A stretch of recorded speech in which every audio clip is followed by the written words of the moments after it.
नमस्कार सगळ्यांना. तुमचं स्वागत आहे 5व्या एपिसोड बॅट बॉलर बातेचा, जो पॉवर्ड बाय आगामी रिअल्टी आहे.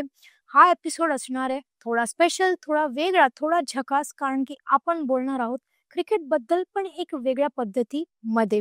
आणि नेहमीच आपण बोलतो main in blue, main in blue, main in blue, पण आपले विमेन इन ब्लू पण आहेत, जी इक्वली पॅशनेट आणि इक्वली क्रेझी आहेत या खेळाबद्दल. तर एकही सेकंड वेस्ट नका करूया आणि या धमाकेदार एपिसोडची सुरुवात करूया.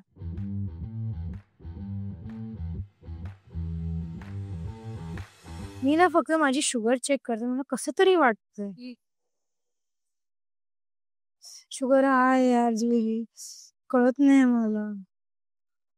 बघा आता मुलींची कशी गंमत करतो. थांब जरा, थांब, आपण बघूया. शांत होतो आधी, थांब. मग महिला मंडळ काय प्लॅन आहे आज? आम्ही क्रिकेट खेळायला चाललोय, तुला यायचंय का? नाही, मुलींना असं पण क्रिकेट नाही खेळता येत, त्यामुळे ठीक आहे. थांब, आता तुझी विकेट घेऊनच दाखवणार मी. माझी विकेट बार्सीचा डेल स्टेन म्हणतात मला. चल तुला दाखवतो आता. क्या बात.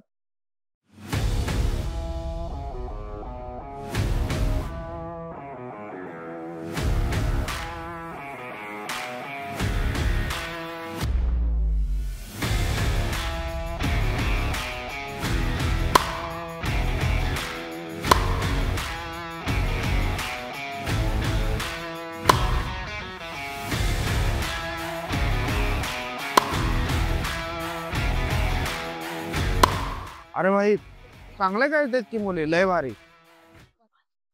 ऐक, बघितलास का आमचा गेम? बघितला तुमचा गेम, पण मला एक प्रॉब्लेम आहे. तुम्ही क्रिकेट स्टेडियम वरती फक्त क्रिकेटर्सना आणि हँडसम क्रिकेटर्सना बघायला जाता का? तू ना गप्प बस. तुमचा ना हा टिपिकल माइंडसेट झाला माहितीये. आणि खरं बोलू तर विमेन इन ब्लू पण असे असतात. I hope you know that. 39% of ज्या महिला आहेत ना, ते पण क्रिकेट फॅन्स आहेत. जेवढा हा खेळ तुला आवडतो तेवढंच आम्हाला पण आवडतो. आणि जसं की तू बोलला, हँडसम मुलांसाठी बघतात, ते खरं नाहीये. आमच्या पण खूप भावना जुडल्यात या गेमवर.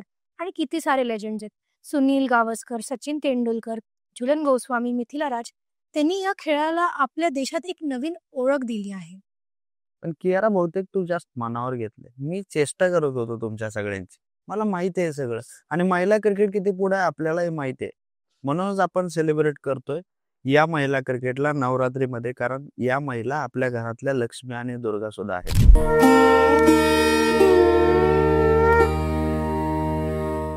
असं आहे. चल ठीक आहे, मला एक प्रश्न विचारायचा आहे तुला. विचारू? ऑफकोर्स. तेव्हा मला सांग, पहिलं वर्ल्ड कप कुठचं चालू झालं होतं, वुमनचं की मेनचं? Of course men's World Cup Kapil देवाने जिंकला होता 83ला. नाही, त्याच्या आधी 79ला पण झाला होता. महिलांचा कधी चालू झाला होता?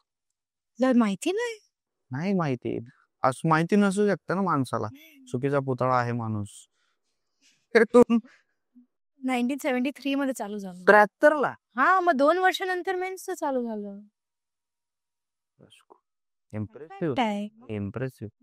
अजून काय असू शकतं असं? तुला माहितीये T20 मध्ये सगळ्यात फास्टेस्ट सेंचुरी महिलांमध्ये कोणी केलेली आणि पुरुषांमध्ये कोणी केलेली? मी सांग. मला खूप आवडते ती. हो, डिएंड्रा डॉटेन. आणि पुरुषांमध्ये क्रिस गेल. क्रिस गेल ठीक आहे, चांगला माणूस होता क्रिस गेल. रिटायर झाला विचार आता. टॅलेंटेड. सध्या तसा क्रिकेटपटू नाही, कोणीच नाही. हो.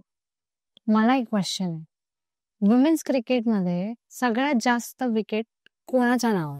झुलन गोस्वामी. आणि men's? Muttiah Muralitharan. The Sri Lankan best spinner I have ever scene.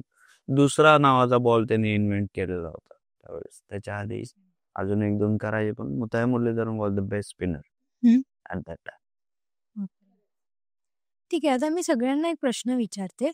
तुमच्याप्रमाणे Indian क्रिकेटचा लेजंड कोण आहे? मॅजिशियन राहुल द्रविड. का? सांगा. कारण राहुल द्रविड 4 दिवस तुम्ही त्याच्या हातात बॅट देऊ शकता आणि त्याला सांगू शकता की 4 दिवस खेळून ये, आणि तो बॅटिंग करू शकतो. माझ्यासाठी सुनील गावस्कर ऑल टाइम, तेच आहेत लेजंड. माझ्यासाठी तर स्मृती मल्हारा, बिकॉज तिने रिसेंटली विराट कोहलीचा रेकॉर्ड ब्रेक केला होता. हो, खरंच तर आहे, ग्रेट आहे. सगळ्यात महत्वाचं महिला क्रिकेट विषयी वाटतं की जे ओव्हर आर्म बॉलिंग आहे ते महिलांनी इन्व्हेंट केले. आधी अंडर आर्म बॉलिंग होते आधी. सो त्याच्या आधी एक बहुतेक 1883 आय थिंक ते साल असावं. त्याच्यामध्ये महिलांनी इन्व्हेंट केलं की we can have overarm ball. That's a great invention for cricket.